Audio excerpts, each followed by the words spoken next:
धीरज धर्म मीत अरुण नारी, अंतिम है नारी, पत्नी, सहेली, सखी। उसकी परीक्षा कब है?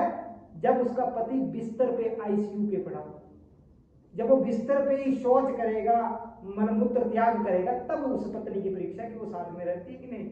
कहीं ये तो नहीं बोले कि भगवान उठा ले, अब झूठ देखी नहीं जाती, बोलती है पत्नियां तो बोलती हैं, अब देखा नहीं जा रहा है। तो ये कितना सुंदर चौपाई किसमें लिखी है? रामचरितमानस में। और ये पूरा का पूरा रामचरितमानस जिसमें आप एक पंक्ति सुनते हैं, मंगल भवन अमंगल हारी नभो दशरथ। अब ये कहाँ लिखा है? उत्तर रामचरितमानस में। तो रामचरितमानस को लिखाने के लिए किसने प्रेरित किया? रामायण किया। तो इसने न केवल संस्कृत को प्रभावित किया, हिंदी को भी प्रभावित किया है। मैं संस्कृत में बाद में आऊंगा, मैं और भाषाओं को बता रहा हूँ।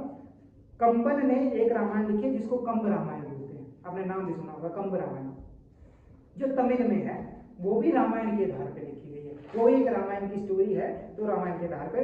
अब आते हैं हम संस्कृत की तरफ। तो महाकाव्य में बात करें तो पहला महाकाव्य जो प्रमुख है वह है कालिदास द्वारा रचित। मैं समय के अनुसार बताऊंगा। प्रथम शताब्दी में कालिदास हुए हैं जिन्होंने रघुवंश लिखा है, जो रामायण को लिखा है। ये महाकाव्य है। अभी महाकाव्य की बात करें। अगला है सेतुबंध, प्रवरसेन ने 400 ईस्वी में लिखा, सेतुबंध प्रवरसेन।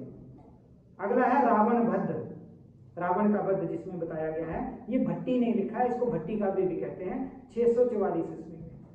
अगला है जानकी हरण, जानकी हरण को कुमारदास ने लिखा है,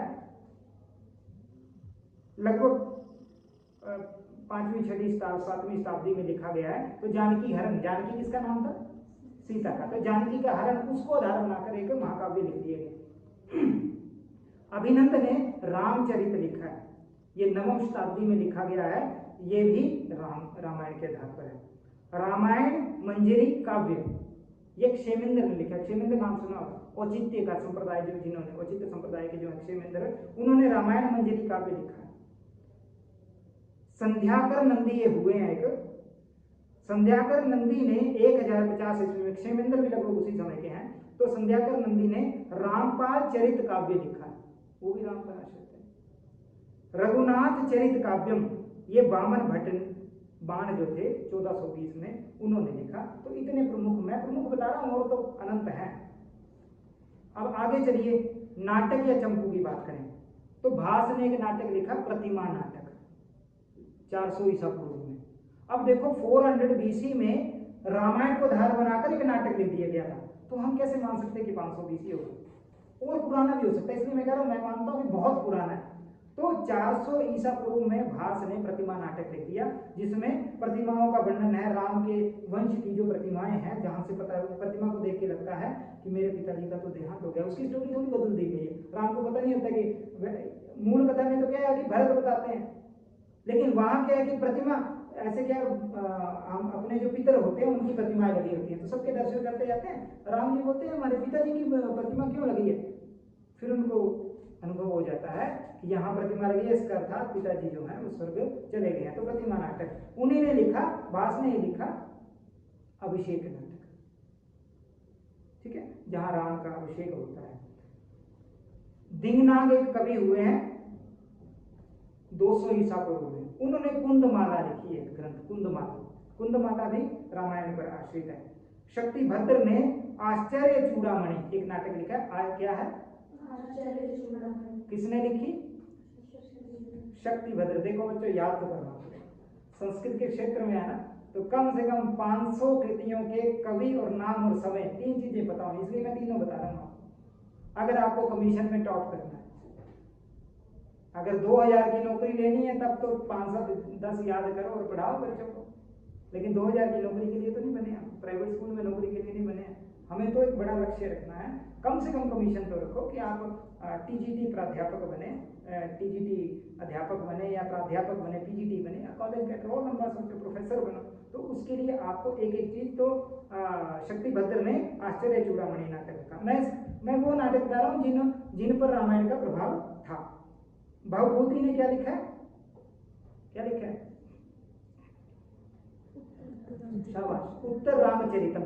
तो उत्तर रामचरितम किससे प्रभावित है? रामायण से। उनका दूसरा भी एक नाटक है महावीर चरितम। तो भभूति ने 700 ईस्वी में ये जो ग्रंथ है वो लिखे। अभी मैंने पीछे बताया मुरारी ने अनर्घ राघव एक नाटक लिखा है, वो भी रामायण पर आश्रित है। राजशेखर जो 800 ईस्वी में हुए बाल रामायण लिखा है, बालकांड की वर्णन होगा। महानाटक है एक हनुमान ने लिखा है, जिसको हनुमान नाटक भी बोलते हैं, 900 ईस्वी में हुआ, वो भी रामायण पर आधारित है। जयदेव का प्रसन्न राघव, भास्कर का उन्मत्त राघव, भास्कर ने क्या लिखा, उन्मत्त राघव, जो 1250 में हुए। अब ये उन्मत्त राघव नाटक जो है एक बार फिर लिखा गया, वो कब लिखा गया, 1350, जिसको विरूपाक्ष ने लिखा है। तो पहली बार तो भास्कर ने लिखा उन्मत्त राघव को, और दूसरी बार विरूपाक्ष ने लिखा 1350 में। उसके बाद राम चूड़ामणि दीक्षित 1620 में हुआ। देखो आप क्रम आ रहा है, पहली शताब्दी से लिखना शुरू हुए या 400-200 ईसा पूर्व से लिखना आरंभ हुआ, 1600 तक। देखो कहते हैं कि लोग एक काम को करके बोर हो जाते हैं, ऐसी राम कथा जिसको लिख लिख के बोर ही नहीं होते हैं। आप कल्पना कीजिए ना, जिस रामायण को हमने अपने बचपन में देखा है, 93, 94, 95 के बाद ये पूरे रूप से चलती थी सुबह। और उस समय की बात बताऊं कि अगर चंबा से शिमला बस जा रही है तो अगर 9:30 जो है सुबह के द्रम्मन में या शाहपुर में या रैत में, उस समय ये समय होता था, तो पूरी की पूरी बस रोक दी जाती थी। पूरे के पूरे जो उस यात्री होते थे वो ड्राइवर को बोलते थे आप रुकिए, हमने रामायण देखनी है। 1 घंटे का रामायण देखने के बाद बस शिमला जाती थी।